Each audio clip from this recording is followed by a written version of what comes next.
Good morning and good evening from the United States of America. My name is Bhikkhu Sophea, speaking on the Buddhasasna program of the CBMS, the Cambodian Buddhist Monk Society in USA. Today, our topic is the Maha Mangala Sutta. We are going to explore the importance of the discourse of the highest blessings in Buddha's teaching. And before I begin, let me start by paying homage to the Buddha, Dhamma, and the Sangha with my highest respect, and also my respect to all venerable monks across the world, and also my respect to Venerable Sopheap here. And today we are so lucky to have two speakers to share their perspective on this program on the discourse of the highest blessing in Buddhism. So once again, welcome both speakers to the Buddhasasna program, and thank you again for joining us. As I have mentioned that today we are introducing the Maha Mangala Sutta, which is in the Buddhist teaching, and both of you are very familiar with this sutta. And I would like to begin asking Venerable Sopheap on this particular sutta. So I would like to begin with the story. What was behind the Maha Mangala Suttas, and what have you learned? And can you share with us to the public to understand these Maha Mangala Suttas in a simple understanding? Thank you. Respected all venerables and our listener. Thank you very much for inviting me to be on the program. I would like to say hello to Noem Chhunny and Venerable. I think many of us, particularly in Cambodia, when we talk about Mangala Sutta, we knew, and the story I would like to raise a very short introduction to Mangala Sutta. Before the Buddha time, not just in the Buddha time, the people came and discussed about what is a blessing in life. So they have different ideas, different perspectives. They're fighting over one another. Some people consider seeing good thing, hearing a nice voice, or tasting good food, or some other good thing happen to them, they consider as a blessing. Some consider wealth, fame, popularity as a blessing in life. So there is no common ground what is the blessing. So not just people discussed that topic. That topic even went to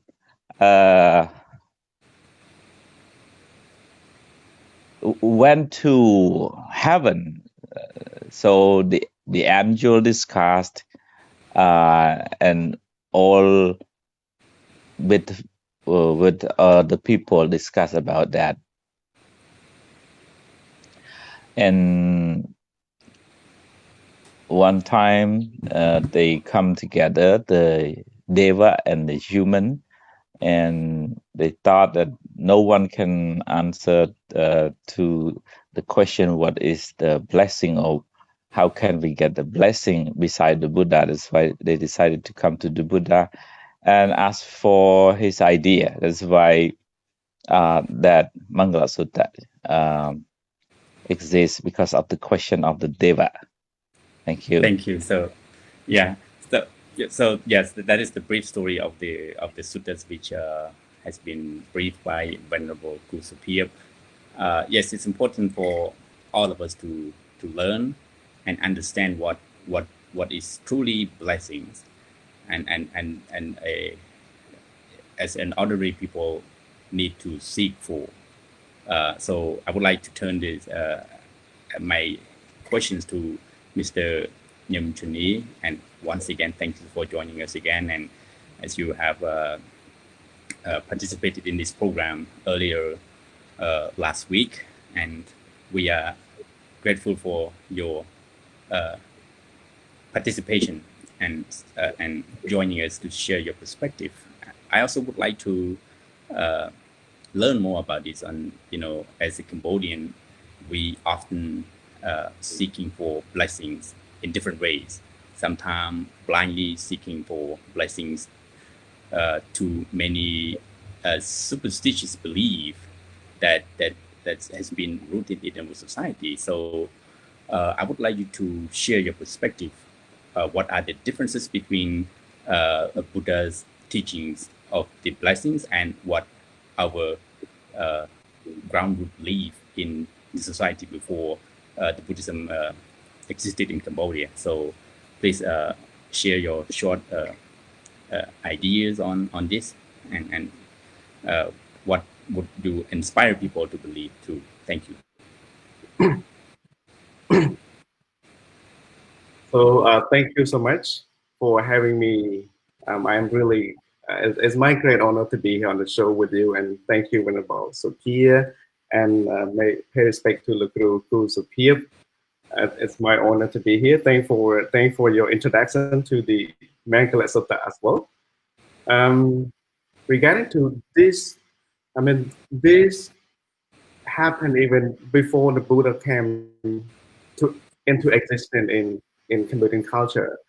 People to find the happiness, people either go to pray for the tree or pray for the sun or the stone, to see that by doing so they probably could find the happiness, because this is what they believe, this is what they rely on.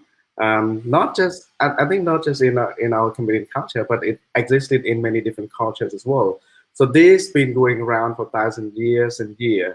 People believe by doing either pray to the sun, pray to the tree, or pray to the stone, or pray to any idol that they believe this could help them. I mean, even in this in current time, we see a lot of spiritual houses where people believe that every morning they probably offering the food, the flower, the water. They do that.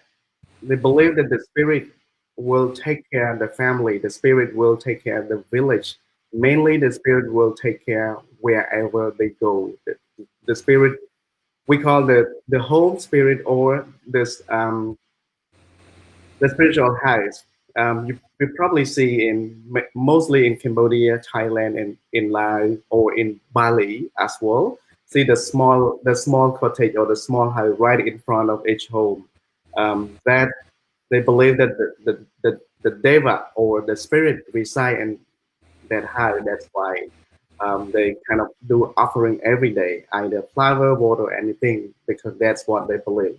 But I mean, according to the teachings of the Buddha, it's really different, because the Buddha advises or taught us to live with happiness, to live in a truly happy. It's important to check. It's important to be aware on how we think, on how we act, and on how we talk as well. This is a true. I mean, this is a true blessing of. We can live with truly understanding, live with wisely. It's better than just blindly believe, because people say you should do this so that you find happiness. You should do that, you find happiness. People say either when we were people born in Nordic, people born this state is good, this state is not good as well. And the Buddha say, the day when there's a sunrise, when we wake up, we know that we are alive. When we wake up, there's a sunrise. That's called happiness. Thank you. Thank you so much. So, yeah, thank you for your ideas on this sort of blessings that we are all experiencing, and some of us still believing in. And So uh, I want to turn the question to Venerable Sopheap. You have yes, Mr. Chhunny have mentioned about the blessing is particularly is producing from through our actions, speech, and our thoughts, and I believe sometimes Venerable Sopheap, I think a lot of people may see you uh, and ask for blessings.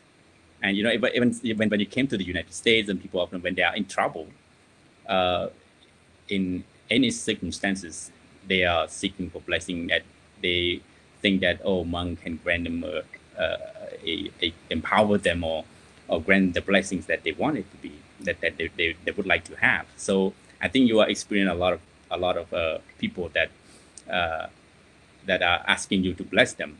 So what would be your perspective on? I mean, like, how did you say to people what kind of blessing they need to have? Because like sometimes they ask you a lot of question in order to, or maybe asking you to bless them in a powerful way. So what would you answer to them based on Buddhist teaching and based on your experiences? Thank you. Okay, thank you for the question. As some people came to the temple to consult, to ask for idea, to yes, of course, to get the blessing. But usually, I refer to the explanation, to the teaching, more than just receive the blessing. Yes, of course, we do the chanting as a sign of blessing to them, but basically, I tell them that you need to have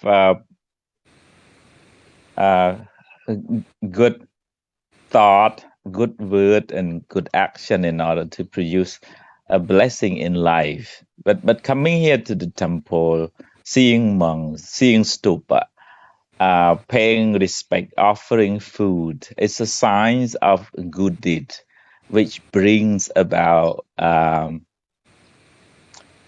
blessing in life. So we cannot just ask and then we don't do the foundation. So it's important. I usually suggest if it is beyond my ability, if I thought that is not appropriate for me to make people believe that I have a magic power to do anything, I just said, oh, no, that is not mine. It's not my job. I rather explain, or I rather refer to somebody else who they think it's okay to do that. So that is me. I mean I use explanation more than just let them believe. Thank you. Let me catch up a little bit on this. I think you sometimes experiencing people asking you, like, for those who are going to have exams, so they might, Venerable, can you bless me in order for me to pass the exam? Or at the same time, some people might be experiencing or facing difficulties in their life. They have a severe problems that they couldn't solve, and then they come up, they come and look for you and then ask, Venerable, can you bless me, because I'm living in such a suffering, and I couldn't bear to live with it.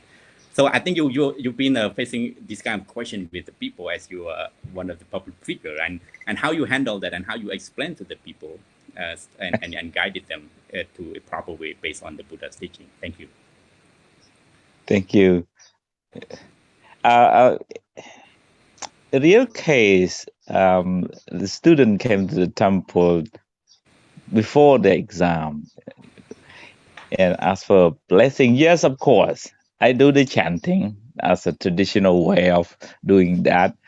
But I also ask them, okay, have a good sleep, um, have enough food, I mean, good food, and before going to the exam, pay homage to the triple gym, the Buddha, the Dharma, and the Sangha. And before going there, you need to pay respect to your parents to build the confidence inside. So those are the things that I recommend the students before going to the exam. So just to have a strong mentality that, oh, I have done my part. I mean, the learning and also the preparing mentally, so they can fight the exam better if they have a calm and prepared mind. And do a small chanting for them. Before, yeah, I almost every day people with difficulties and problem come to the temple. Sometimes they knew me that I am not that kind of person who are give the blessing. So they come to ask for ideas. So I explain them. I do the chantings, of course, as I mentioned. Maybe sometime half an hour discussions. The people who are deep into the suffering or the mental illness, and sometimes people just come and cry at the temple for half an hour. I just sit there and discuss. And then yesterday, just a young girl came to the temple crying, and told the problems she faced, and I listened and just give them some idea. And then after the discussion, she can smile again and go back. And that's what I can do. Yeah. So thank you. Yes, that is the realities in people's life. You know, we tend to seek for blessings when we face suffering and difficulties, and sometimes we tend to forget that the ground roots of solving the problems is within ourselves and based on our understanding. So yes, it is important that people need to change their view on looking at things and looking at their problems in life. That is part of our life actually. And yeah, so now I would like to hear some perspective from Mr. Chhunny as well. So uh, personally, how do you seek for blessings? And at the same time, I think you live in Cambodia and you've been in Thailand and some of the countries. You have seen that people are performing rituals in order to empower them to grant them blessing through temples, through the fortune tellers, I can say, and to those say tattoo masters and stuff. That is living, that is the part of our society. And how do you see that? And how can you tell the people that what should be the real blessings in life that we all need to seek for? So thank you. Thank you once again, Venerable Sophea, and also thank you, most Venerable Sophea, who helped explain some kind of happening around with him as well. I think one main part is a psychologically. For example, he was just saying that a young girl was crying, went to the temple. I think to just see somebody that he or she believe, he or she already feel better psychologically, because that's what believed by going to see Master Sopheap, I probably feel better. And also going to the temple to get blessing by watering or do some kind of magical or fortune teller.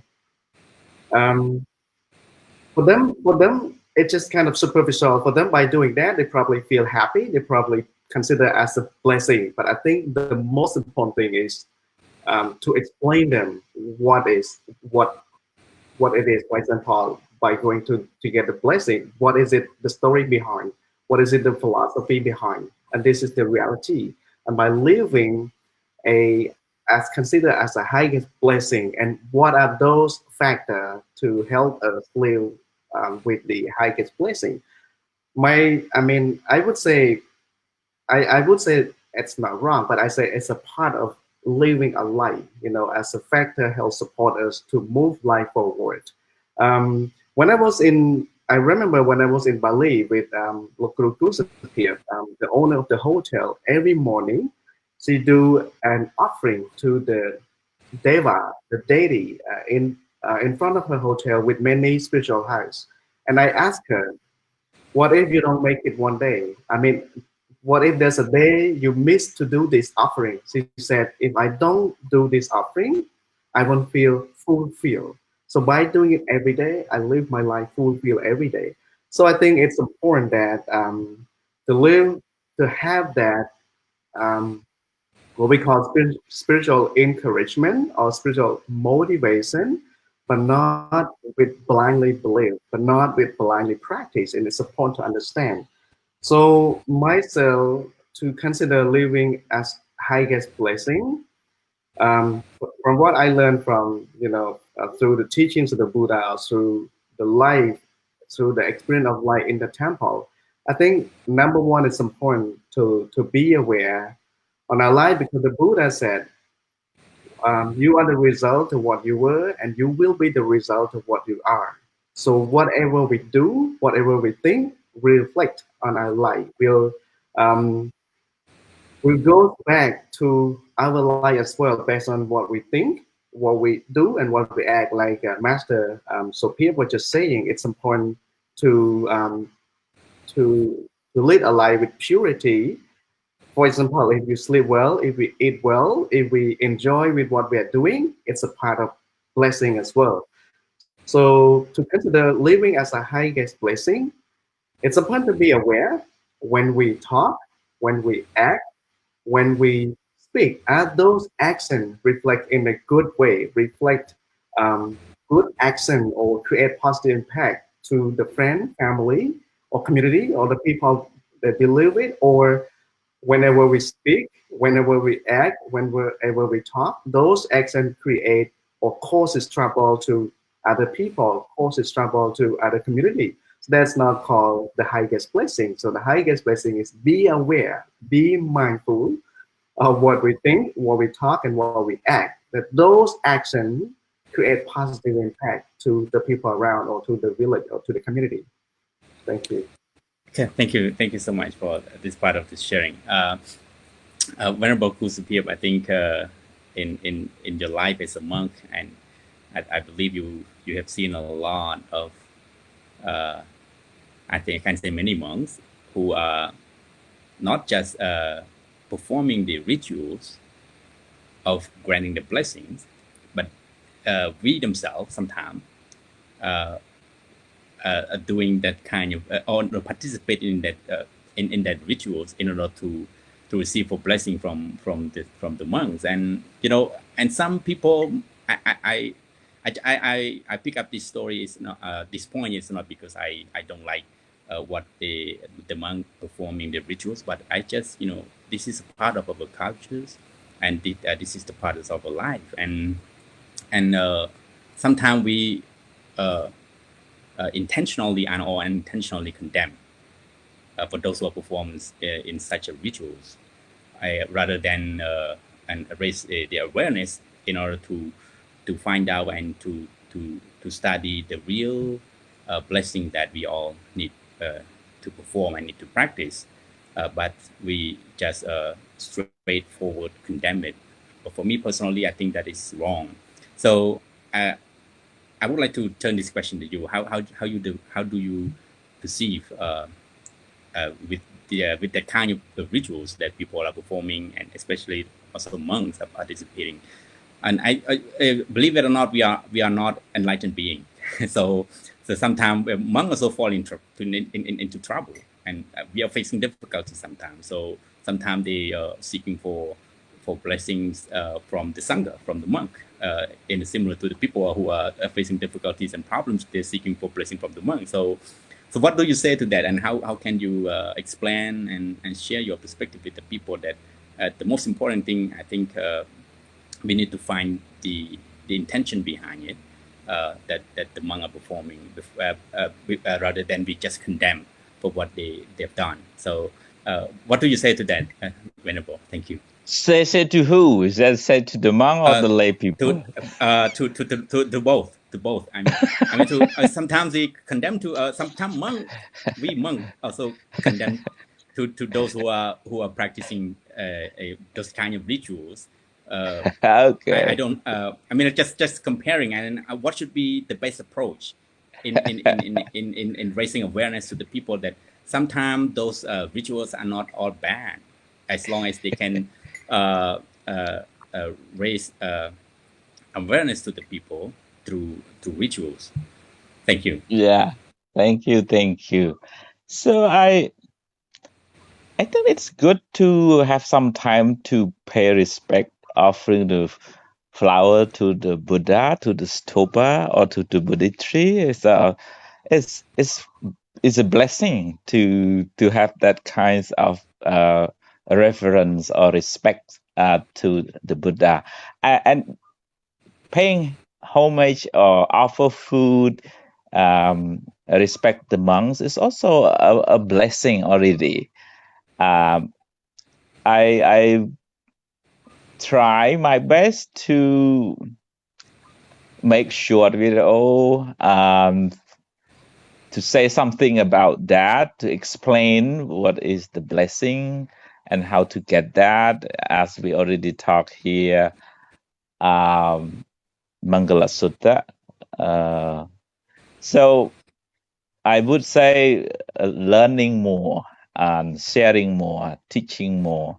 The teaching of the Buddha is the way to make people clearly understand what is the blessing and how to get it.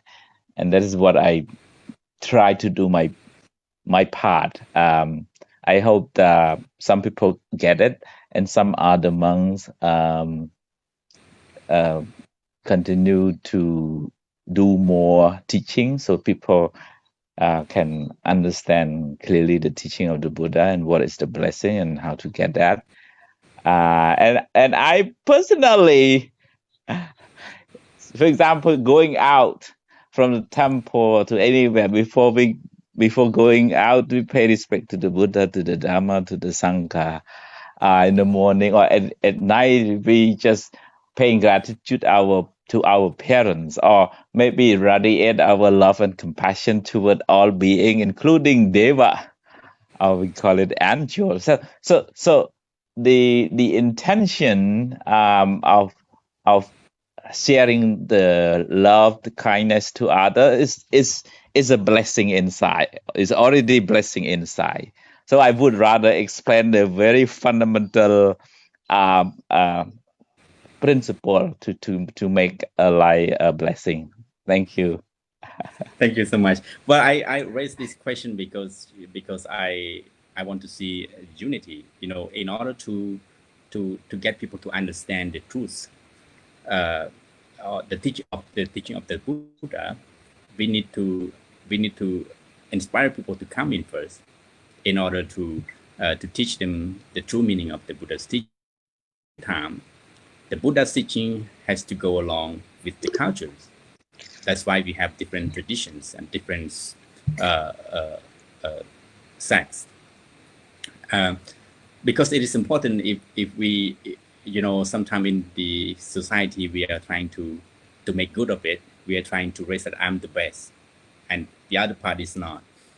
So it is a conflict of understanding, and it is a conflict of approaching to get more people to understand. But because, you know, even in the US, you know, sometimes we still have some people come to the temple that they don't really understand the teaching of the Buddha, but because of traditionally that they come to the temple for seeking blessing from the monks and pray to the Buddha statues. That is the basic thing that people come.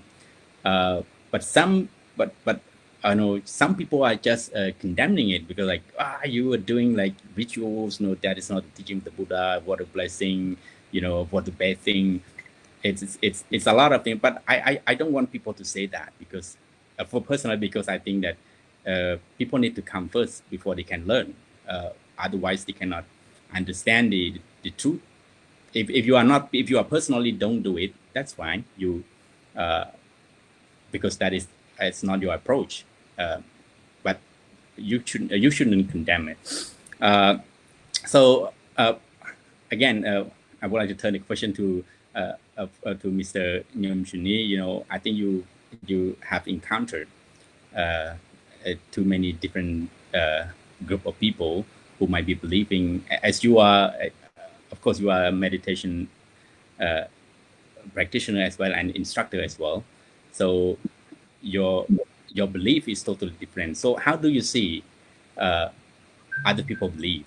Because in Cambodian society, deeply believe in fortune teller. I can say, we, it's been rooted in our society for numbers of generations. I think, I don't know, well, how maybe back into 1,000 years. So what do you see with that kind of belief? And then comparing to the Buddha's teaching of the highest blessings, how can we come along with each other? How can we go along? How can we live together with this kind of belief? Because people have different backgrounds, and we are being brought up in a different way based on our family's background. So what do you say to that? I just wonder, and then what would you say to the people that most importantly that we need to live along with each other in society? Thank you. Thank you once again, Venerable. To go back to the Buddha time, Buddhism, when Buddhism go anywhere, Buddhism always finds some way to be adapt into that culture, into that community. Buddhism won't destroy the original culture of the practice of the people or the community. Even in the Buddha time, this fortune teller, this believing happened before the Buddha time as well. And also this kind of believing, this kind of practices within our culture, like Cambodia or Thailand or some part of Lao country as well. This existed before Buddhism came into existence in Asian culture. So responding to your question, how can we find a way to live together in community as a unity? I think it's important not to condemn each other. It's important not to find fault in another, because like Venerable Master Sopheap say, it's a part of living a life. And when we go to get the blessing, or when we believe in this and that, it's also a part of living our life as well. We can't really live purely disconnected Buddhism from those kind of practices, from those kind of beliefs, but find some way how can we open ourselves and live together. And the most important, as a Buddhist monk, or as somebody myself practices meditation or practice Buddhism, so it's important that help whoever wanted to wish to understand more about the true highest blessing, or true kind of perspective of Buddhism, so we can explain them in a certain way how to practice this. And we can't say that those practice spiritual or ritual or fortune teller are wrong, because this already existed 1,000 years back. That so what a lot of people come to me said, even they confuse that when they come to me, they want me to fortune about their life. I said, I don't know anything about fortune telling. He said, you teach meditation and you've been practicing Buddhism for a long time. You should know this, you should know that. I said, that's beyond my capacity as human being, because I don't even know what's going to happen to my life tomorrow. I probably die tomorrow. I probably die next week. And I'm not inside to those fortune teller. I'm not inside to those magical practitioners. Even they themselves don't even know what can happen to their life tomorrow. They don't know what can happen in their life within a minute. We can guarantee that we live 80 years. We can guarantee that we live 100 years. Or we can guarantee that we live um, 1 week from now. That's why the Buddha taught us to live cautiously, to live mindfully, look at our action, our speech, and our thinking as well. Even myself, when I speak to people who practice in that, I'm very carefully on my word of action.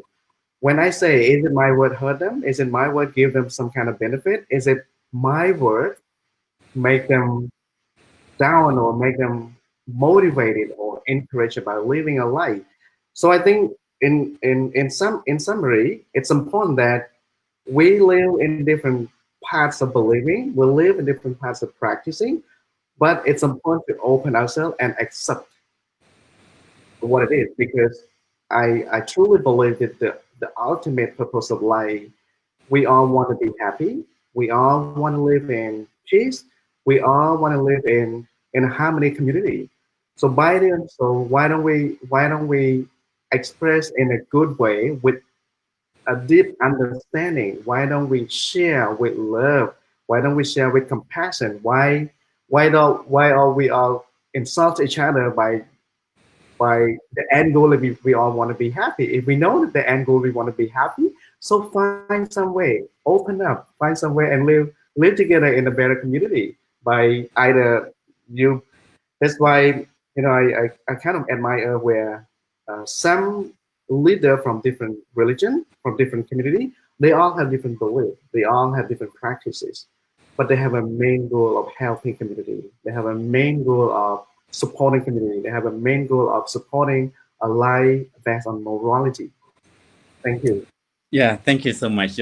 Yeah, so one of the funny things that those who are practicing meditation, some people believe they have a superpower. You as you are meditator, sometimes people may come after you and ask for, empower them the superpower that you might attain, which is a contrast to the teaching of the Buddha. Uh, People tend to have wrong. That is normal before we could really truly understand the facts. We need to go through some sort of misunderstanding, but we still have an opportunity to correct it as long as we have an effort to find more important things in our life. So yes, now I would like to turn to Venerable to speak again. I think you have been participating with a lot of ceremonies in Cambodia, and a lot of from the ranking elites from the government perspective to downward to the groundwood of the people. We are they are performing a lot of rituals and ceremonies, and you have been participating in sometimes even monks are performing the Hinduism rituals to lead people that in order to set a ceremony, in order to do a groundbreaking ceremony, you need to pay worshipping this. But so how do you see that, and how do you but the most important thing is how do you penetrate the teaching of the Buddha to the people, penetrate the teaching of the Buddha to the people who are so passionately believe in those rituals, and how can you persuade them to or pull them back into reality that of course that is a part of your life, but in reality that suffering is within yourself. And so how do you penetrate the teaching of the Buddha to to the people might be have different belief than you, but maybe people who didn't study the teaching of the Buddha. So what would be your message to them?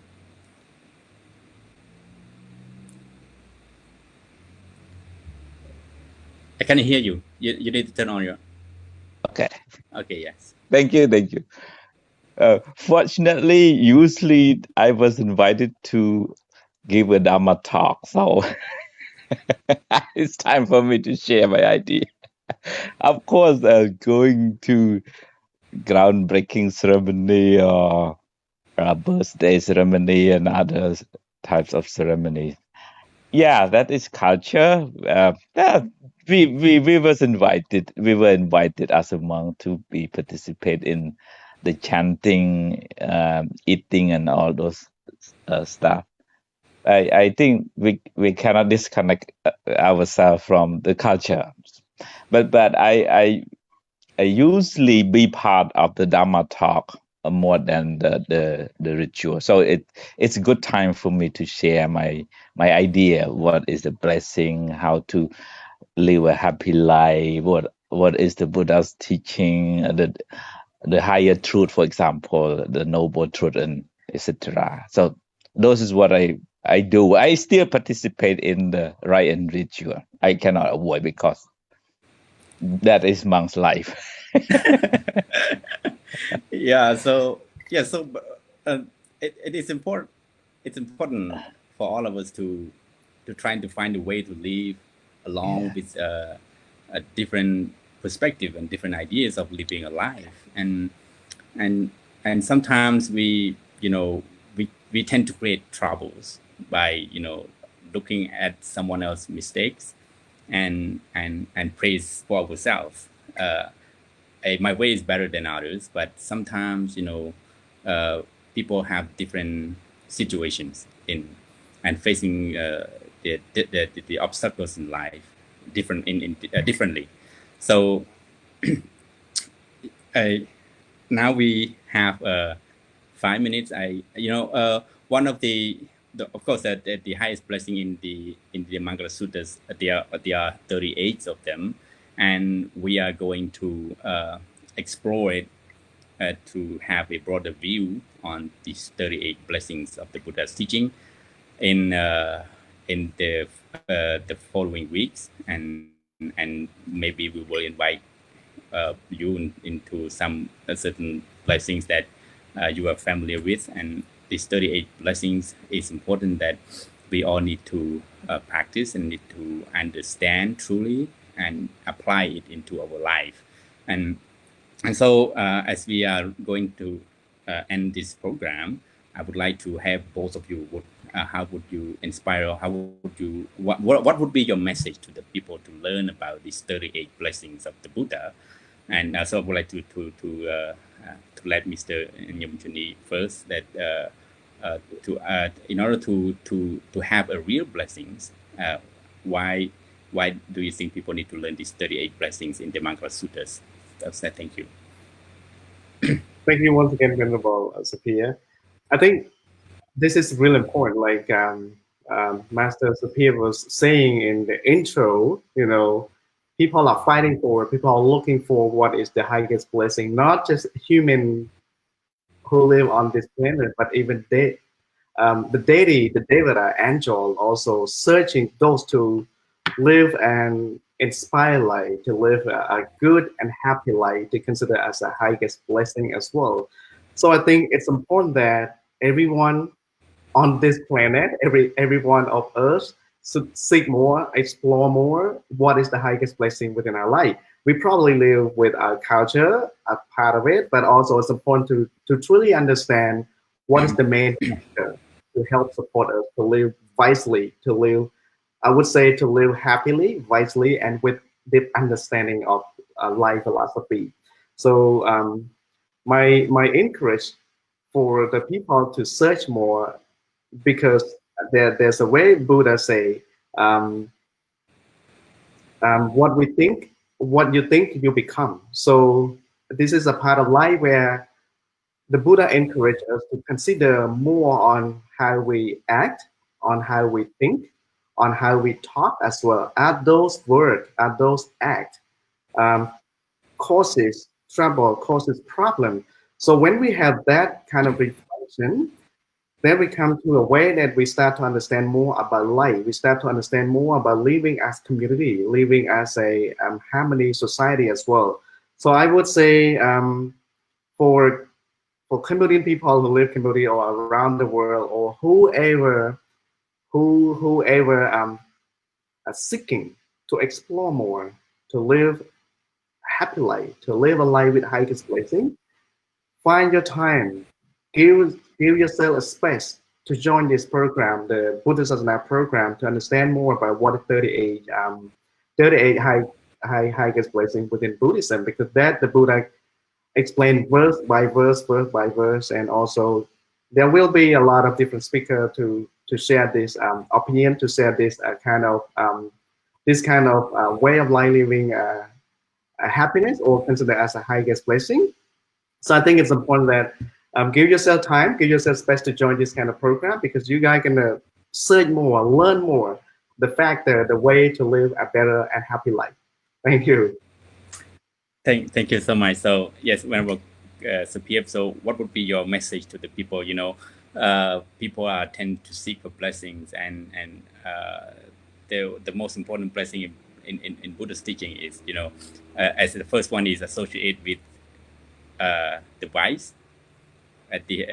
Is one of the highest blessings. So how would you encourage people to learn the real blessings in Buddha's teaching? So please share with us your perspective and your encouragement to the people. Thank you. Thank you, Chhunny, for sharing.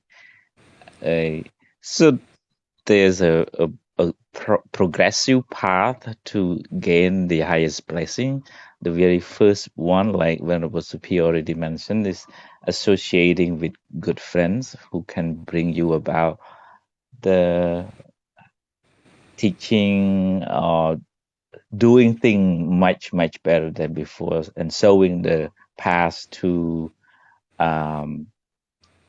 do some other much better performance in terms of your job, your professional, or mental development. So I think to gain the blessing, it's important to study what is the blessing first, and then what are the ways to gain that blessing. And we just talk about the 38 highest blessing, from not associating with the fool, associate with the wise, having good friends, and worship or respect to our parents and all those people who helped us before. Pay gratitude to those people, and do the more thing, building a good foundation for ourselves, cultivating good words, good deeds, and good thought, and all those are the foundation of building a blissful life. So yes, of course, the blessing depend very much on ourselves, and also the people around us, and also your own inner reflection, your effort in the teaching, in learning the teaching of the Buddha. Those combine to bring about the pure words, the pure action, and the pure thought. That is the very end of the Mangala Sutta, is to eradicate all the defilement, the greed, the hatred, the delusion inside our mind, our heart, and then we gain the highest blessing. So it's a progressive steps toward the end, and that is the realistic approach. Is not the blessing not come from the Deva in heaven. So you cultivate it within you, but somehow you still get influence from others. Something like seeing the monk, one of the blessing in Mangala Sutta, seeing the monks is also a sign of blessing. Why just seeing a monk is a sign of blessing? Because when you see monks, you see the serenity, you see peace, you see harmony, you see virtue. So you feel peace at the very first sight when you see the monk or the Buddha or the temple or the stupa. So the happy feeling, the good emotion is a sign of a blessing. It's a seed of happiness. And that's why seeing good person make you feel good. Seeing the Buddha make you feel like, oh, I'm so excited to see him and pay respect. That is the seed of happiness, the seed of blessing is inside, is irradiated from inside, and you smiling, you can smile, you can speak good words because of that inner quality. Thank you. Thank you so much. Thank you so much.